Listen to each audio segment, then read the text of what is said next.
City centre show में आपका स्वागत है। मुंबई में तेज बारिश के बीच मैं हूं पूजा भारद्वाज और शो की शुरुआत महाराष्ट्र की ही खबर से। महाराष्ट्र में शिवसेना के पहले 39 विधायकों ने बगावत की। अब 16 सांसद समर्थन कर रहे हैं एनडीए की राष्ट्रपति उम्मीदवार द्रौपदी मुर्मू का और मांग की है कि उन्हें ही चुना जाना चाहिए शिवसेना के सांसदों की ओर से। ऐसे में उद्धव ठाकरे के सामने ये बड़ी चुनौती है क्योंकि बीजेपी से अलग होने के बाद शिवसेना विपक्षी मोर्चे में शामिल हो गई थी। आज करीब 3 घंटे की लंबी बैठक चली सांसदों के साथ, लेकिन कोई फैसला इस पर नहीं हो पाया। बताया जा रहा है कि 2 से 3 दिनों में उद्धव इस पर कोई फैसला कर सकते हैं। सुनील सिंह की रिपोर्ट देखिए। शिवसेना के कार्यकारी अध्यक्ष उद्धव ठाकरे के सामने एक नई चुनौती खड़ी हो गई है। पहले 39 विधायकों ने बगावत की और अब 16 सांसद भी राष्ट्रपति पद के चुनाव में एनडीए की उम्मीदवार द्रौपदी मुर्मू को समर्थन देने की मांग पर अड़ गए हैं। 16 सांसदों में से एक गजानन कीर्तिकर ने खुद मीडिया में आकर इसका खुलासा किया। एनडीए की कैंडिडेट होने के बावजूद भी ये द्रौपदी मुर्मू जो है, ये आदिवासी है, महिला है, उसके लिए उसको हमारा समर्थन होना चाहिए, ऐसी मांग सभी सांसदों ने पक्ष प्रमुख के साथ की है। 1-2 दिन में मैं निर्णय दूंगा, ऐसा उद्धव जी ने हमेशा। द्रौपदी मुर्मू का मुद्दा उठने के बाद क्या ये माना जाए कि सभी 16 सांसद बीजेपी के साथ जाना चाहते हैं? हालांकि खुद गजानन कीर्तिकर ने इस बात से इनकार किया। एनडीए का उम्मीदवार का ये मामला नहीं है। देखो, हम लोगों ने प्रतिभा पाटिल को दिया था, वो भी यूपीए की थी। एक मराठी महिला करके वाला साहब ने दिया था। दूसरा एक प्रणब मुखर्जी को दिया था, कांग्रेसी होने के बावजूद भी उसको भी हम लोगों ने समर्थन दिया था। तो अभी ये आदिवासी महिला होने के कारण ये समर्थन हमारे शिवसेना की तरफ से उद्धव जी ऐलान करेंगे। साफ है, उद्धव ठाकरे के लिए इस मुद्दे पर फैसला लेना इतना आसान नहीं है। वो इस पर महाविकास आघाड़ी के बाकी साथियों से भी बात करना चाहेंगे। यही वजह है कि उन्होंने अगले 1 या 2 दिन में फैसला लेने की बात कह मीटिंग समाप्त कर दी। मीडिया में शिवसेना का जोरदार पक्ष रखने वाले राज्यसभा सांसद मीटिंग के बाद बिना बात किए निकल गए। खबर है कि वो एनडीए के उम्मीदवार को समर्थन देने की मांग से नाराज हैं। महाराष्ट्र में शिवसेना के कुल 18 लोकसभा सदस्य हैं। शिवसेना का दावा है कि बागी एकनाथ शिंदे के बेटे श्रीकांत शिंदे और भावना गवली के अलावा बाकी सभी 16 सांसद मीटिंग में उपस्थित थे। इस बीच बागी गुट के प्रवक्ता दीपक केसरकर ने एक बार फिर से शिवसेना के 80% सांसदों के एकनाथ शिंदे के साथ होने का दावा किया है। 80% सांसदों को मैं खुद मिला हूं और हर एक सांसद ने कहा है कि महाविकास आघाड़ी शिवसेना के लिए घातक है। अगर हमें फिर से चुनाव जीतना है तो हमें बीजेपी के साथ जाना पड़ेगा। आघाडी आम्हाला मारक आहे। आम्हाला जर निवडून यायचं असेल तर आम्हाला बीजेपी बरोबरच गेलं पाहिजे। जाहिर है, उद्धव ठाकरे के लिए ये बहुत ही चुनौतीपूर्ण समय है। 39 विधायकों की बगावत के बाद भी उन्होंने अभी तक अपनी पार्टी को तो बचाए रखा है, लेकिन अब उनके सांसदों के तेवर ने उन्हें मुश्किल में डाल रखा है। मुंबई से पूजा भारद्वाज और कैमरामैन राजन दयालकर के साथ सुनील सिंह, एनडीटीवी इंडिया के लिए। और अब आइए बात करते हैं अमरनाथ यात्रा की। शुक्रवार के दिन पवित्र अमरनाथ गुफा के पास जो हादसा हुआ था, उसके बाद 3 दिनों तक ये यात्रा रुकी रही और आज से इसकी शुरुआत हुई है। लेकिन फिलहाल पहलगाम से ही इस यात्रा की शुरुआत हुई है। बालटाल में अभी भी रास्ते को साफ किए जाने का काम जारी है।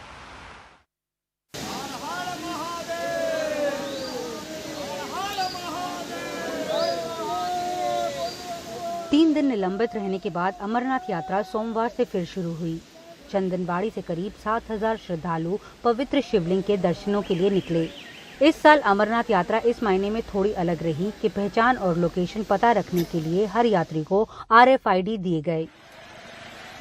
लेकिन शुक्रवार के हादसे से साफ हुआ कि RFID उन यात्रियों का पता नहीं लगा सकी जो हादसे के बाद लापता हो गए।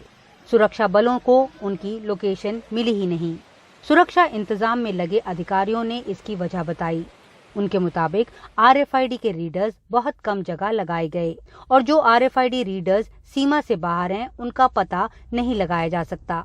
इसके अलावा RFID का डेटा भी ऑटोमेटेड नहीं है। हादसे वाले दिन करीब 26,000 यात्री बालटाल और पहलगाम से चले थे। शाम 4 बजे तक करीब 8,000 यात्री दर्शन कर चुके थे। अभी तक यात्रियों को फोन कर ये डेटा अपडेट ही किया जा रहा है कि उस दिन कितने लोग वापस लौट आए। RFID यानी रेडियो फ्रीक्वेंसी आइडेंटिटी टैग केंद्रीय गृह मंत्रालय ने सभी अमरनाथ यात्रा में जा रहे दर्शनार्थियों को देने का फैसला सुरक्षा के मद्देनजर लिया था। लेकिन अब वहां पर जो ऑफिसर्स तैनात हैं ग्राउंड पे, उनका ये कहना है कि जो RFID इस तरह के थे, उन्हें अगर किसी ने उतार कर अपनी जेब में या फिर पर्स में रख लिया हो तो ऐसे में उन व्यक्तियों की लोकेशन ढूंढ पाना असंभव है। साथ में अगर जो बादल फटा था उसके बाद कोई डूब गया या फिर कोई मलबे के नीचे फंस गया तो ऐसे में भी RFID जो है वो अपनी लोकेशन ट्रांसमिट नहीं करता है। इस बीच सेना ग्राउंड पेनिट्रेटिंग रेडार और अन्य उपकरणों के जरिए ये पता लगाने की कोशिश कर रही है कि मलबे के नीचे कितने लोग दबे हुए हैं। अगर कोई दबा भी होगा तो उसके बचे होने की संभावना अब नहीं दिख रही है। दूसरी ओर रास्ता साफ करने के लिए हेवी अर्थ मूवर्स की भी मदद ली जा रही है। गुफा तक जाने वाली सीढ़ियां भी रातों रात तैयार की गईं। सोमवार को जम्मू कश्मीर के उपराज्यपाल मनोज सिन्हा यात्रा के इंतजामों का जायजा लेने के लिए चंदनबाड़ी पहुंचे।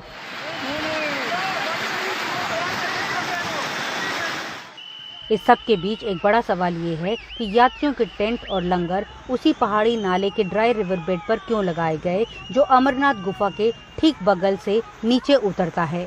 ये अपने आप में एक बड़ी लापरवाही है। शुक्रवार को अमरनाथ गुफा के ठीक ऊपर की पहाड़ियों में हुई बारिश सैलाब की शक्ल में उतरी और टेंटों में रुके श्रद्धालुओं पर आफत बनकर टूटी। जम्मू कश्मीर के पूर्व मुख्यमंत्री फारूक अब्दुल्ला ने पूछा है कि लंगर और यात्रियों के टेंट अमरनाथ गुफा के इतने नजदीक क्यों लगाए गए, जबकि अभी तक पंचतरनी में ही इसकी इजाजत दी जाती थी। सरकार इसके ऊपर कमीशन बिठाएगी, ये क्यों हुआ, कैसे हुआ, कैसे वहाँ टेंट लगाए गए थे, खतरनाक इलाका है, और साफ चीजें लोगों के सामने लाएंगे। आई डोंट थिंक अभी तक वहाँ कभी भी ऐसे टेंट या खाने की जगह लगाई गई थी। ये पहली दफा है। तो जबकि इन लोगों को वो जगहें, पंचतरनी इतना अच्छा इलाका है, वहाँ कोई चीज कर नहीं सकती थी। तो सदियों से पंचतरनी चल रहा था।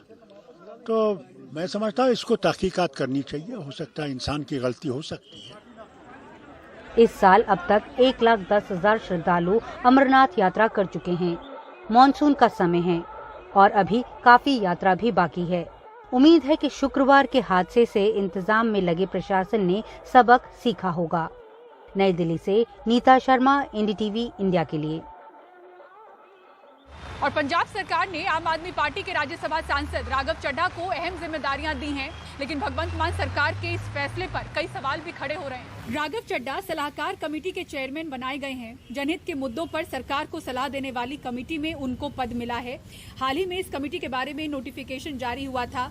विपक्ष ने इस कमेटी के गठन पर सवाल उठाए हैं और बीजेपी के मनजिंदर सिंह सिरसा का कहना है कि राघव चड्ढा को सलाहकार कमेटी का चेयरमैन बनाकर अरविंद केजरीवाल और भगवंत मान ने पंजाब के स्वाभिमान और स्वतंत्र अस्तित्व को गिरवी रखा है। मैं पहले दिन ही दसता सी कि राघव चड्ढे वास्ते सारा कानून बनाया जा रहा है। उन्होंने ऑफिस ऑफ प्रॉफिट तो बाहर रखने वास्ते देखो कितना आम आदमी पार्टी ढिंडोरा पिट रही सी। ओ जी देखो जी, एडवाइजरी कमेटी ने कोई पैसे नहीं लेने, एडवाइजरी कमेटी को तनख्वाह नहीं ले रही, एडवाइजरी कमेटी को पत्ता नहीं ले रही। अरे स्पष्ट नहीं बोल रहे सी कि एडवाइजरी कमेटी राघव चड्ढा है और वो ऑफिस ऑफ प्रॉफिट जा जाऊगा अगर वो पैसे लेगा। तो सरकार ਨੂੰ ਹਥਿਆ ਲਿਆ। ਅੱਜ ਰਾਘਵ ਚੱਡਾ ਪੰਜਾਬ ਉੱਤੇ ਰਾਜ कर रहा है। क्या पंजाबी ये बर्दाश्त कर सकणगे? और पंजाब के मुख्यमंत्री भगवंत मान ने इस फैसले पर क्या कहा, आपको सुनाते हैं। ਕਾਹਦਾ ਇਤਰਾਜ਼ ਹੈ ਜੀ? ਦੇਖੋ ਗੱਲ ਇਹ ਹੈ, ਪੰਜਾਬ ਦੇ ਸਾਰੇ ਫੈਸਲੇ ਮੁੱਖ ਮੰਤਰੀ ਕਰਦੇ ਨੇ। ਲੋਕਾਂ ਨੂੰ ਪੁੱਛ ਕੇ ਬਣਾਉਂਦੇ ਆ, ਬਜਟ ਵੀ ਪੁੱਛ ਕੇ ਬਣਾਉਂਦੇ ਆ। ਅੱਜ ਮੱਤੇਵਾੜਾ ਦੀ ਜਿਹੜੀ ਕਮੇਟੀ ਸੀ ਉਹਨਾਂ ਨਾਲ ਗੱਲ ਕੀਤੀ ਤੇ ਉਹਨਾਂ ਨੂੰ ਹਜੇ ਹੋਰ ਵੀ ਮੈਂ ਕਿਹਾ ਕਿ ਇਹਨੂੰ ਹੁਣ ਆਪਾਂ ਵੱਡਾ ਜੰਗਲ ਬਣਾਈਏ, ਟੂਰਿਜ਼ਮ ਵੱਲ ਲੈ ਕੇ ਚੱਲੀਏ ਤਾਂ ਕਿ ਪੰਜਾਬ ਪਵਨ ਗੁਰੂ ਪਾਣੀ ਪਿਤਾ ਮਾਤਾ ਧਰਤ ਮਾਤ ਇਹ ਦਰਜੇ ਜਿਹੜੇ ਨੇ ਇਹ ਤਿੰਨੋਂ ਕਾਇਮ ਵੀ ਰੱਖਣੇ ਨੇ ਤੇ ਵਧਾਉਣੇ ਵੀ। और अब खबर पंजाब से। लुधियाना में टेक्सटाइल पार्क पर भारी विरोध देखते हुए भगवंत मान सरकार अपने कदम पीछे ले चुकी है। इस प्रोजेक्ट को रद्द करने का फैसला किया गया है। मोहम्मद गजाली की रिपोर्ट देखिए। लुधियाना के मत्तेवाड़ा जंगल में एक मेगा टेक्सटाइल पार्क बनाने के राज्य सरकार के फैसले के खिलाफ जनता के भारी विरोध प्रदर्शन के अगले ही दिन पंजाब सरकार बैकफुट पर आ गई। पंजाब के मुख्यमंत्री भगवंत मान ने प्रोजेक्ट को रद्द करने का ऐलान कर दिया। ਇਹਦੇ ਤੇ ਗੌਰ ਕੀਤਾ ਔਰ ਗੌਰ ਕਰਕੇ ਫੈਸਲਾ ਕੀਤਾ। ਅੱਜ ਅਸੀਂ ਉਹਨਾਂ ਦੀ ਜਿਹੜੀ ਐਕਸ਼ਨ ਕਮੇਟੀ ਹੈ ਉਹਨਾਂ ਨੂੰ ਵੀ ਬੁਲਾਇਆ ਸੀ, ਸਲਾਹ ਕਰਕੇ ਫੈਸਲਾ ਕੀਤਾ ਕਿ ਮੱਤੇਵਾੜਾ ਦੇ ਜੰਗਲ 'ਚ ਕੋਈ ਇੰਡਸਟਰੀ ਨਹੀਂ ਲੱਗੂਗੀ। प्रोजेक्ट के खिलाफ रविवार को पर्यावरण प्रेमियों के एक ग्रुप पब्लिक एक्शन कमेटी ने विरोध प्रदर्शन किया था। जुलाई 2020 में तत्कालीन मुख्यमंत्री अमरिंदर सिंह के दौर में पंजाब सरकार ने इस प्रोजेक्ट पर विचार किया। सरकार ने प्रोजेक्ट के लिए जमीन का इंतजाम किया, पर सरकार पर यह आरोप लगा कि प्रोजेक्ट के लिए 955 एकड़ जमीन में से 416 एकड़ जमीन दलित बहुल गांव सेखोवाल से जबरन खरीदी गई, जबकि ग्राम सभा ने इसके खिलाफ प्रस्ताव भी पास किया था। प्रोजेक्ट का विरोध कर रहे लोगों का डर था कि ये प्रोजेक्ट सतलुज नदी और 2300 एकड़ में फैले मत्तेवाड़ा जंगल के करीब था और इससे नदी और जंगल की हरियाली दोनों को नुकसान पहुंचता। तो इंडस्ट्री की गल कर रहे हैं, इसलिए विरोध हो रहा कि ਅਸੀਂ ਜੰਗਲ ਨਹੀਂ ਕੱਟਣ ਦੇਣੇ। ਭਗਵੰਤ ਮਾਨ ਸਾਹਿਬ ਦੀ ਸਰਕਾਰ ਕਹਿੰਦੀ ਹੈ ਇੱਥੇ ਇੰਡਸਟਰੀਅਲ ਏਰੀਆ ਲਾ ਕੇ ਨੌਜਵਾਨਾਂ ਨੂੰ ਰੋਜ਼ਗਾਰ ਦਿੱਤਾ ਜਾਵੇਗਾ। ਸਾਨੂੰ ਇਸ ਤਰ੍ਹਾਂ ਦੇ ਰੋਜ਼ਗਾਰ ਦੀ ਲੋੜ ਨਹੀਂ ਹੈਗੀ। ਬਾਕੀ ਤਾਂ ਸਾਰੀਆਂ ਜ਼ਮੀਨਾਂ ਵੇਚਤੀਆਂ। इस साल मार्च में पंजाब विधानसभा चुनाव में कांग्रेस की हार के बाद लोगों को उम्मीद थी कि मान सरकार पिछली सरकार के गलत फैसलों को ठीक करेगी, लेकिन मुख्यमंत्री भगवंत मान ने हाल के बजट सत्र में ये कहकर सबको चौंका दिया कि वो केंद्र सरकार की योजना के तहत इस प्रोजेक्ट को आगे बढ़ा रहे हैं। उनकी दलील थी कि इससे पंजाब में नया रोजगार पैदा होगा, लेकिन पर्यावरण की चिंता रोजगार की चिंता पर भारी पड़ी और मान सरकार को इसे रद्द करना ही पड़ा। हालांकि ये सच है कि पंजाब को बुनियादी ढांचा बेहतर करने और अधिक से अधिक रोजगार के मौके तैयार करने की जरूरत है, लेकिन पर्यावरण की कीमत पर कोई भी विकास टिकाऊ नहीं हो सकता। चंडीगढ़ से मोहम्मद गजाली, एनडीटीवी इंडिया। और ऑल्ट न्यूज के सह संस्थापक मोहम्मद जुबैर को लखीमपुर खीरी की अदालत ने 14 दिन की न्यायिक हिरासत में भेज दिया है। अदालत ने पुलिस कस्टडी देने से इनकार कर दिया। जुबैर के खिलाफ पिछले साल सितंबर में एक निजी चैनल के खिलाफ ट्वीट करने का मामला दर्ज हुआ था। जुबैर को अभी सीतापुर जेल में ही रहना होगा। लखीमपुर केस में जुबैर को कह सकते हैं थोड़ी राहत भी मिली है, लेकिन मुश्किलें कम होने का नाम नहीं ले रही हैं। लखीमपुर पुलिस ने एक मामला दर्ज किया था पिछले साल सितंबर में जुबैर के खिलाफ, और उन पर धारा 153A के तहत ये मामला दर्ज किया गया था, जो कि विभिन्न धर्मों में वैमनस्य पैदा करने की धारा है। हम सब जानते हैं कि जुबैर को सबसे पहले दिल्ली पुलिस ने गिरफ्तार किया था। 2018 के एक मामले में एक ट्वीट को लेकर उनको गिरफ्तार किया गया था। उसके बाद फिर सीतापुर पुलिस ने गिरफ्तार किया। सीतापुर पुलिस ने, आपको याद होगा, इसी साल अप्रैल में बजरंग मुनि नाम का एक कथित संत है जिसने मुस्लिम महिलाओं को सरेआम बलात्कार करने की धमकी दी थी। उसको लेकर के जुबैर ने ट्वीट किया और उस बजरंग मुनि को हेट मॉन्गर लिखा। उस पर यूपी पुलिस ने गिरफ्तार किया था, जिस पर शुक्रवार को सुप्रीम कोर्ट ने 5 दिन की बेल दे दी थी जुबैर को। ऐसा लगा कि जुबैर अब दिल्ली में आएंगे और फिर दिल्ली वाले मामले में बेल मिलेगी उन्हें, तो वो जेल से बाहर निकलेंगे, पर ऐसा नहीं हुआ। शनिवार को कोर्ट से समन किया लखीमपुर पुलिस ने जुबैर को, एक जो मामला पिछले साल सितंबर में दर्ज किया था जुबैर के खिलाफ। इसमें जुबैर ने एक प्राइवेट न्यूज़ चैनल की खबर को लेकर ट्वीट किया था, जिसके बाद उसी प्राइवेट न्यूज़ चैनल के एक रिपोर्टर ने लखीमपुर में जुबैर के खिलाफ कंप्लेंट दर्ज कराई थी। आज 10 बजे लखीमपुर कोर्ट में जुबैर को वीडियो कॉन्फ्रेंसिंग के जरिए पेश किया गया। लखीमपुर पुलिस ने जुबैर की कस्टडी मांगी। कोर्ट में कहा कि वो जुबैर से पूछताछ करना चाहते हैं। जुबैर ने जानबूझकर ये ट्वीट किया जिससे धार्मिक भावनाएं बढ़ गए। जुबैर के वकीलों ने आज ही लखीमपुर मामले में जुबैर की बेल एप्लीकेशन भी मूव की है, जिसमें 13 तारीख को सुनवाई होगी, यानी परसों सुनवाई होगी, लेकिन तब तक जुबैर को सीतापुर जेल में रहना होगा।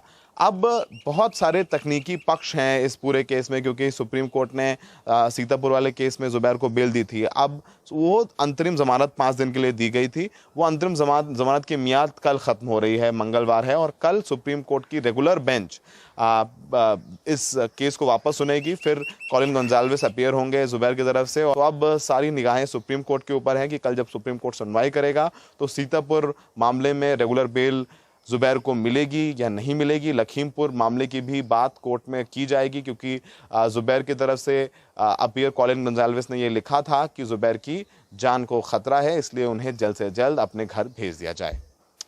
लखीमपुर में सहयोगी प्रतीप के साथ दिल्ली में सौरभ शुक्ला, एनडीटीवी इंडिया। और अब आइए बात करते हैं श्रीलंका की, जो कि गहरे आर्थिक और राजनीतिक संकट से गुजर रहा है। राष्ट्रपति 13 जुलाई को इस्तीफा देंगे, उन्होंने संसद के स्पीकर को यह जानकारी दी है। इसी बीच प्रधानमंत्री समेत 5 मंत्रियों ने इस्तीफा दे दिया है। कार्यवाहक सरकार की रूपरेखा अभी तय होनी है।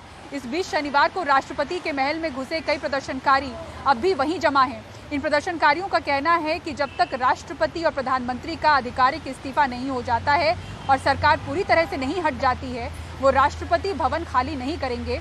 इस बीच श्रीलंका सेना प्रमुख ने लोगों से शांति बनाए रखने की अपील की है। हालांकि प्रदर्शन स्थल पर सेना के पहुंचने की खबर को उन्होंने गलत करार दिया है।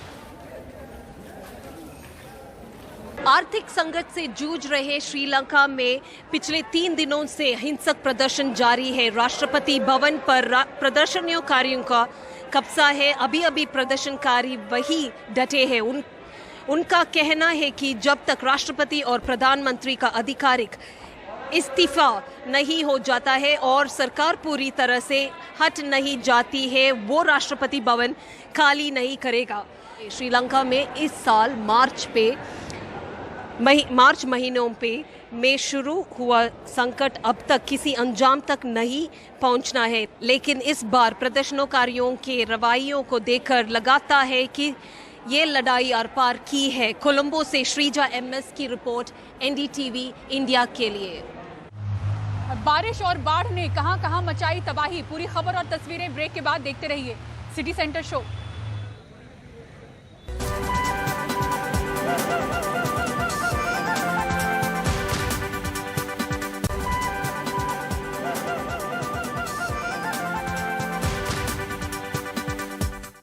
और अब ये बात करते हैं मौसम की मार की। देश के कई हिस्सों में बारिश और बाढ़ ने तबाही मचाई है। गुजरात के वलसाड का इलाका बाढ़ से बुरी तरह से प्रभावित है।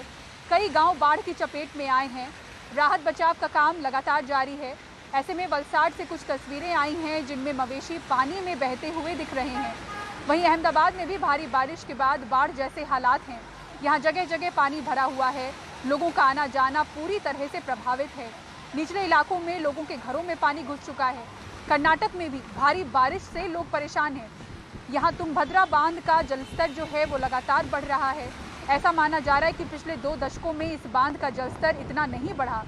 भोपाल में भारी बारिश की वजह से सड़कों पर पानी भरा हुआ है। राहत और बचाव का काम लगातार जारी है। लोगों का आम जनजीवन अस्त व्यस्त हो चुका है। लोगों को आवाजाही में काफ़ी परेशानी हो रही है। छत्तीसगढ़ के बीजापुर की बात करें तो यहाँ PDS के चावल से भरा ट्रक बाढ़ के पानी में बह गया। बरसाती नाले को पार करते समय तकनीकी खराबी के कारण ट्रक का इंजन बंद हो गया। ट्रक चालक ट्रक को उसी स्थान पर छोड़कर सुरक्षित जगह पर पहुंचा। जलस्तर बढ़ने से ट्रक चावल सहित ही बह गया।